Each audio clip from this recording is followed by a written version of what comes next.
안녕하세요. WMH 채널입니다. 미국과 일본에서만 운용하고 있는 수송기인 V-22 오스프리가 세 번째 채용국으로 인도네시아가 급부상하고 있습니다.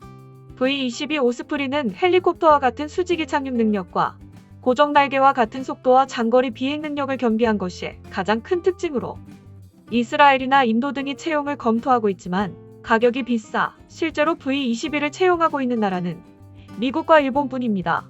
그러나 미 국무부는 지난 6일 인도네시아 정부의 FMS 방식으로 8대의 MV-22C 오스프리를 판매하기로 승인해 의회에 통보하고 의회가 승인만 받으면 세 번째 오스프리 운용국이 탄생하는데도 인도네시아가 V-22에 관심이나 도입을 시사한 적이 전혀 없어 세계의 밀리터리 관련 관계자들도 의아해하고 있습니다. 어제인 7월 6일 미국 국방부의 무기 수출 관련 기관인 DSCA 사이트에는 인도네시아의 오스프리에 대한 판매를 승인한다는 내용의 글이 올라왔습니다. 주요 내용을 간추려 살펴보면 2020년 7월 6일 워싱턴과 국무부는 20억 달러의 추정 비용으로 8대의 MV-22 블록-C 오스프리 항공기 및 관련 장비를 인도네시아 정부의 해외 군사 판매를 승인하기로 결정했습니다. 국방보안협력국은 오늘 의회에 이 판매 가능성을 알리는 필수 인증을 제공했습니다.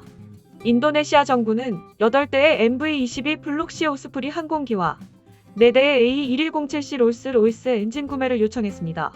인원 훈련 및 훈련 장비와 소프트웨어, 물류 및 기술 지원 서비스 등 다른 요소를 포함해 총 예상 비용은 20억 달러입니다.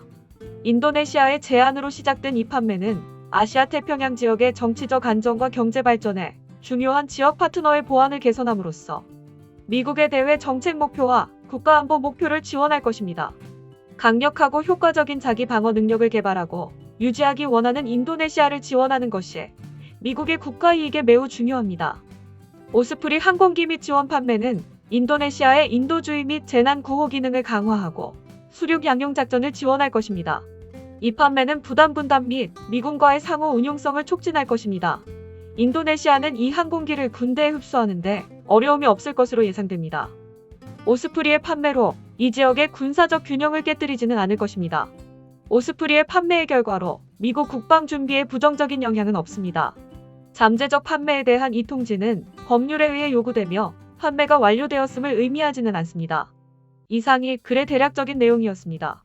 아직 판매는 되지 않았지만 무기 수출 관련 기관인 DSCA에서 승인은 떨어졌고 미국 의회의 결정만 남은 상태입니다. 현재 인도네시아는 국방비 절감을 위해 국방 계획을 재검토하고 있어 고가의 V-22를 구입할 수 있는지 매우 의심스럽고 최근에는 필리핀이 원치 않는 고가의 공격 헬기인 AH-1G와 AH-64의 판매를 일방적으로 승인해 필리핀 측에 거부당하거나 FMS 방식을 통한 판매 가능성을 난폭하게 운용하고 있어 정말 V-22를 인도네시아가 원하는지는 의문입니다. 또한 인도네시아는 스페인의 CASA와 인도네시아의 IPTN이 합작하여 중소형 수송기인 CN-235를 생산하고 있는데 굳이 오스프리가 필요한지도 의문입니다. 오스프리는 장점이 상당히 많은 기체이지만 상당히 치명적인 문제점들도 여러 존재합니다. 틸트 로터를 사용하기 때문에 수송기에서 수송 헬리콥터로 전환할 수 있는 장점이 있지만 헬기 모드로 전환하는 과정이 느린 편입니다. 전환을 서두르다가는 자칫하다 로터가 제 힘을 못 내는 문제가 발생하여 추락할 위험이 매우 높아 실제로 이로 인한 사고가 일어나기도 했습니다. 그렇다고 여유 있게 전환하여 착륙하자니 전환 시간이 느려 기체가 지상으로 내려오는 시간이 일반적인 수송 헬기에 비해 길어서 이 사이에 공격당하게 되면 매우 무력하게 당할 수밖에 없습니다. 참고로 로터를 들고 내리는데 걸리는 시간이 약 12초라고 합니다. 이 때문에 미 해병대는 이라크와 아프가니스탄에 전개된 MV-22B 오스프리를 정작 써먹으려 했던 각종 특수작전에서 기존의 CH-46 중형 수송 헬기나 CH-53을 투입하는 일이 잦았으며 고가의 항공기를 손실할까봐 겁이 나서 MV-22B 오스프리를 위험한 작전에 투입하지 못했다는 보고가 매우 많았습니다.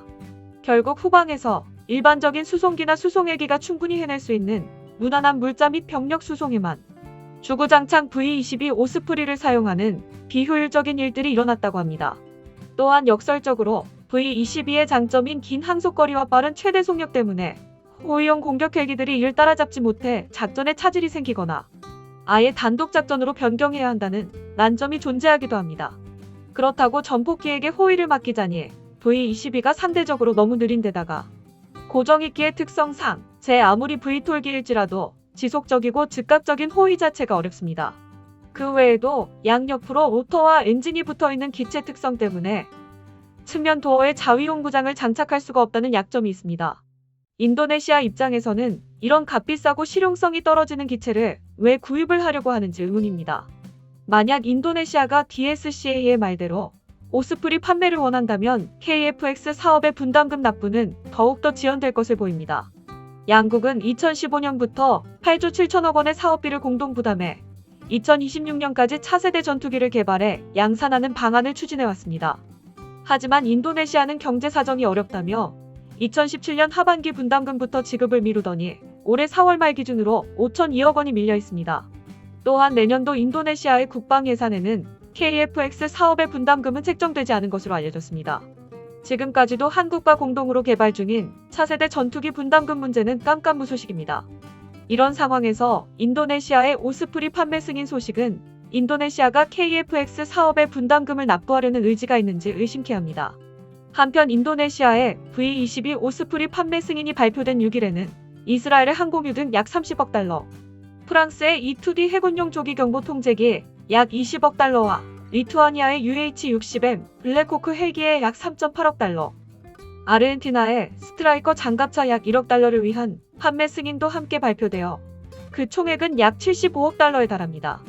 실제 75억 달러나 될지는 구매 희망국과의 협상에서 결정되는데, 가을 대선을 겨냥해 트럼프 대통령이 미국 내 방산업체를 위해 계약액을 의도적으로 부풀렸을 가능성도 배제할 수 없습니다. 어쨌든 인도네시아가 오스프리를 원했는지는 알 수 없지만 KF-X 사업과 연관하여 인도네시아의 동향을 주목할 필요가 있습니다. 이상 마치겠습니다. 시청해주셔서 고맙습니다. WMH 채널이었습니다.